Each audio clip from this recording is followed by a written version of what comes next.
I wanted to just shout out to Murphy first in terms of stand-up performances for the week.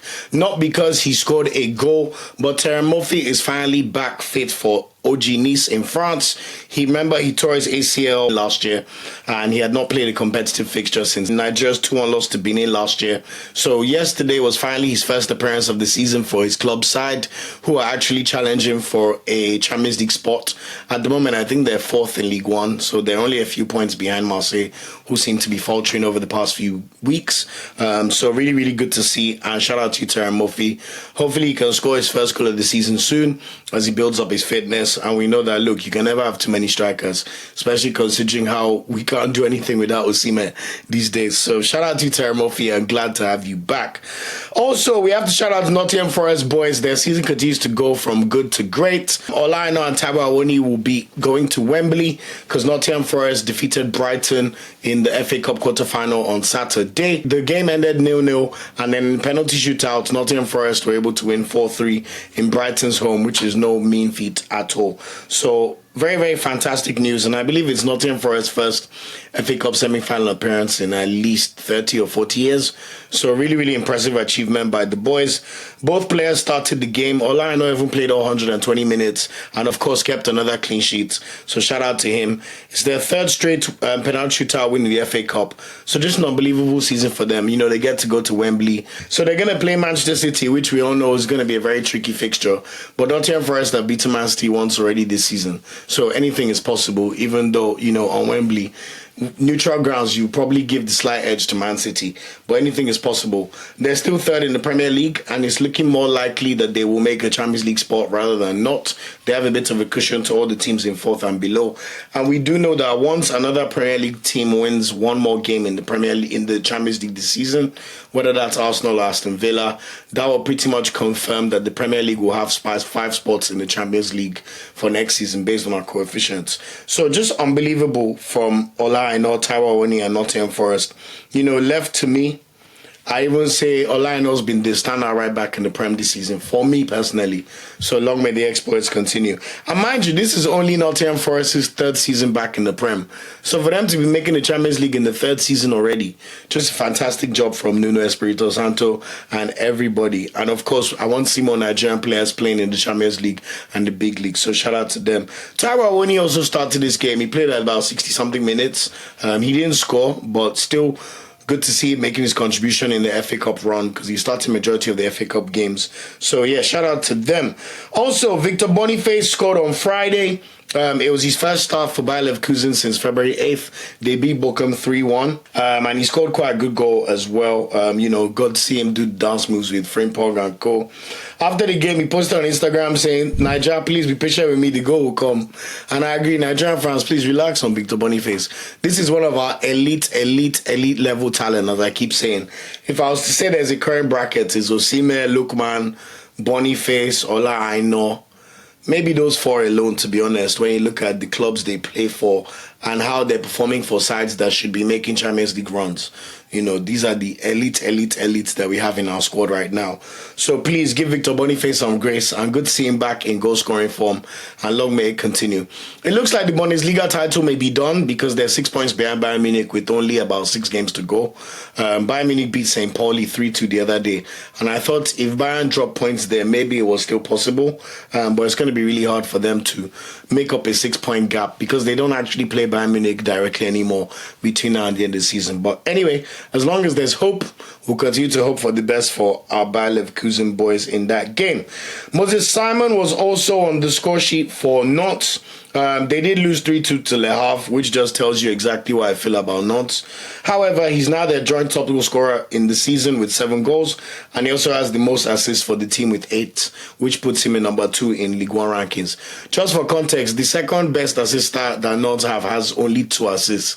So you can say everything is literally Moses Simon. Simon or die. Maybe that's why when Simon then plays against these low block teams, he struggles because he's literally a one-man army for Nantes. And most games Nantes play, because they're fully a mid-table team, even closer to relegation, they're just not playing against low blocks. So maybe that's why it affects sometimes was Simon's decision-making with the national team. We know players improve by playing with better players. So maybe it's time for Simon to stop this big fish in a small pond vibe. You know, I mean, if you're getting a goal and an assist and you're still losing to Le Havre, that tells you all we need to know about Nantes and where they currently stand in terms of their positioning in France. Also, shout out to Gabriel Ocho. He kept another clean sheet for Auxerre in their win over Montpellier. 96% pass accuracy, 8 clearances in the game, and Auxerre are back in the top 10 in the league. Mind you, this is his first season since leaving the Prem. I don't know why Gabriel Ocho was not called up. You know, we have to use the best players we have in our disposal. You know, since they refused to call up Bakoguma, there haven't been any progress in convincing Taristosi Adarabayo, and we are beginning to see Ekong's lapses as he gets older. You have to say Gabriel Ocho is probably next up in the block. At least based on the club he plays for and how well he's playing for them, he will be above Igor Ugbo in the pecking order. You know, and he's definitely above Semi Ajayi as far as I'm concerned. We don't want championship players playing for the Super Eagles, in my humble opinion. So continue to support Gabriel Ocho, and good to see his performances for his club side over the weekend, and long may it continue. Also, I wanted to shout out to Laura Kodari. He scored his 18th league goal of the season. He did miss a pen in the game, but once again, you know, doing really, really well. What a season is having. You know, make your debut for the national team. Also make a contribution for Osimhen's goal in that game against Zimbabwe. Unfortunately, we know we did not win that game, but anyway, Arokodare stars continues to shine. Also, I wanted to shout out Rafiu Durosimi. He scored 2 goals and got an assist for Victoria Pilsen. Great to see him in good form since his return to action after being out for such a long spell, which also led to his failed move to Eintracht Frankfurt about 15 months ago. So this is a player that's firmly on the radar of the big leagues and certain clubs. So good to see him playing well, and he's only 22 years old. So hopefully he can keep on playing well and his star continue to rise. And maybe we might see what may even happen in the summer, depending on how the running goes for him over the next few games. Also, Cyriel Dessers, man. I need to shout out Cyriel Dessers, man. Cyriel Dessers scored a 93rd minute winner for Rangers in an eventful 4-3 win over Dundee FC. They were losing this game 3-1.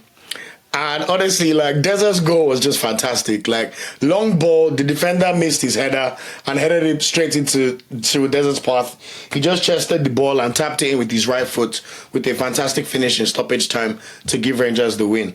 I mean, what else can we say about Cyriel Dessers? I think that's his 23rd goal of the season.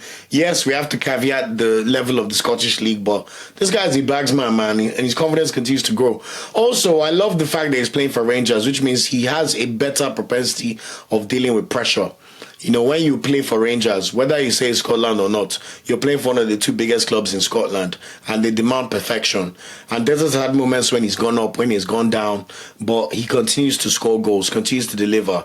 So you, Cyriel Dessers, I just want to shout out to you. Well done for your goal contribution and for getting your team the 3 points over the weekend. And finally, we saw Senior Man finally have something senior to smile about. Kelechi Iheanacho scored his first goal for Middlesbrough for the season on Saturday. It was a 3-1 win over Oxford United. Pretty good finish. You know, they put the ball into the box and he used his left foot to caress it into the net. Hopefully, we thank God, and very, very good news for him.